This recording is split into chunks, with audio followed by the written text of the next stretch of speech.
మీకు తెలుసా, సమ్మక్క సారలమ్మ తల్లుల జాతర గద్దెల ప్రాంగణ అభివృద్ధిలో భాగంగా తూర్పు ఈశాన్యం ఆర్చ్ సమ్మక్క తల్లి ఆర్చిగా తీసుకోవడం జరిగింది. దీని నుండే గుడిలోకి భక్తుల ప్రవేశం ఉంటుంది.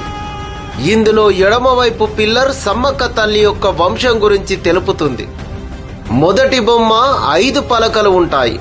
అది సమ్మక్క తల్లి 5వ గొట్టు వారి రాజ్య సింబల్.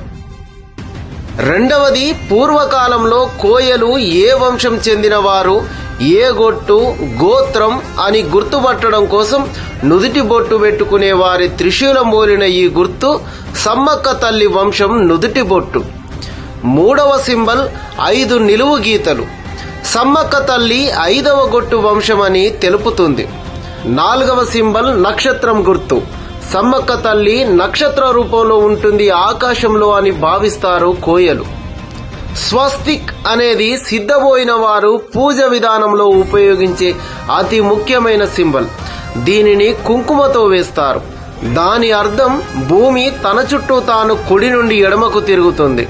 9 గ్రహాలు కూడా కుడి నుండి ఎడమకు తిరుగుతాయి.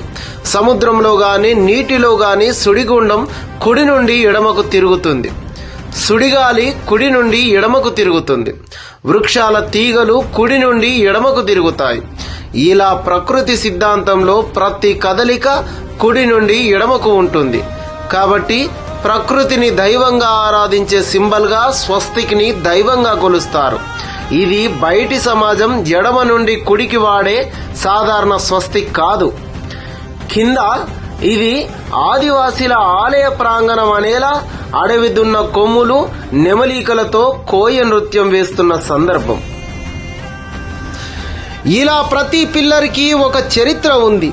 తెలంగాణ ప్రభుత్వం మేడారం మందిర నిర్మాణాన్ని ఎంతో ప్రతిష్టాత్మకంగా నిర్మిస్తుంది.